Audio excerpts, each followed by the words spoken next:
राजकीय शाळांना जाणीवपूर्वक मदत करण्यात आली आणि मी काम करून सुद्धा मला मदत नाही झाली, हा माझ्यावर अन्याय झालाय। पण ही जी केलेली कृती होती ती समर्थनीय नव्हती। मुलांमध्ये आणि पालकांमध्ये त्यावेळा काय वातावरण झालं असेल, पवई सारख्या एरियामध्ये मुलं जी शिकायला आली होती, ऍक्टिंग, डान्स, काय काय ड्रामा, त्यांच्यावर काय परिस्थिती झाली असेल त्या काळामध्ये आम्ही समजू शकतो। आणि त्याला मी एकच गोष्ट या ठिकाणी सांगेन की आता फेक एन्काउंटर झालाय का काय झालं याच्याबद्दल मी काय बोलू शकत नाही, कारण घटनास्थळावरती काय झालं ह्याची कल्पना मला नाही। पण मला एवढंच सांगायचं आहे की काही बोलण्यातून किंवा समजून सांगण्यामधून जर प्रश्न सुटू शकतात तर ते प्रश्न आधी सोडून घेतले पाहिजेत। अशा तऱ्हेच्या घटना झाल्यानंतर मग ही कृती होणं किंवा अशा तऱ्हेच्या घटना झाल्यानंतर याच्यावर चर्चा होणं हे बरोबर नाही। दुर्दैवाने आज माझं सांगणे राज्य सरकारला, खूप साऱ्या लोकांचे ठेवी काय म्हणतात ठेकेदारांचे पैसे आजही देणं बाकी आहे। त्याच्या बाबतीमध्ये सरकारने येणाऱ्या काळामध्ये लवकर निर्णय घ्यावा।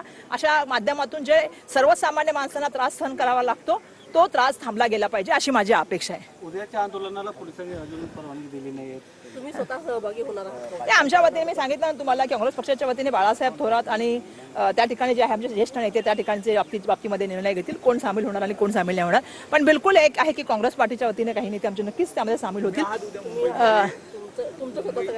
नाही, मी असं सांगितल्याप्रमाणे की आमचे पक्षाचे जे प्रभारी आहेत रमेश चन्नेतलाजी, त्यांच्या तुम्हाला माहिती आहे की दुर्दैवाने आईंचं निधन झाले, त्यांच्याशी आमची या विषयावर चर्चा झाली। पण ते गावी असल्यामुळे आज ते त्रिवेंद्रमला त्या ठिकाणी येणार, त्यांच्याशी चर्चा करून या संदर्भामधलं आम्ही सांगू। पण नक्कीच काँग्रेस पक्षाचे नेते त्या ठिकाणी सामील होणार। पण काँग्रेसचे नेते काही दूर राहण्याचा प्रयत्न करतायत, नाही, का दूर राहण्याचा प्रयत्न झालाय? हर्षवर्धन सपकाळ बैठकीला दिसले नाही, त्याच्यानंतर ते उद्याही येणार नाही असं कळतंय। त्याच्यामध्ये तुम्ही 2 मीटिंगला होता, त्याच्यानंतर उद्या मोर्चा नाही। आता तुम्हाला माहिती आहे मी काल का नव्हते हे सांगायची की मला गरज नाही। नाही, एक तर मला काल का नव्हते हे सर्वांना माहिती आहे। दुसरा प्रश्न दिल्लीला होते। दुसरा प्रश्न असा आहे की त्याच्या आधी 2 मीटिंगा झाल्या, त्याच्यामध्ये 8 मीटिंगामध्ये मी स्वतः त्या ठिकाणी उपस्थित होते। त्यामुळे शेवटी हा निर्णय पक्षाचा असतो। आता मी जसं सुरुवातीला तुम्हाला सांगितलं की आमचे प्रभारी जे आहेत चन्नेतला साहेब, त्यांच्या आईचं दुर्दैवाने निधन झाल्यामुळे त्यांच्या ते गावी आहेत, ते उद्या त्रिवेंद्रमला येणार आहेत। त्यांच्याशी आम्ही चर्चा करून या संदर्भामधलं बोलू।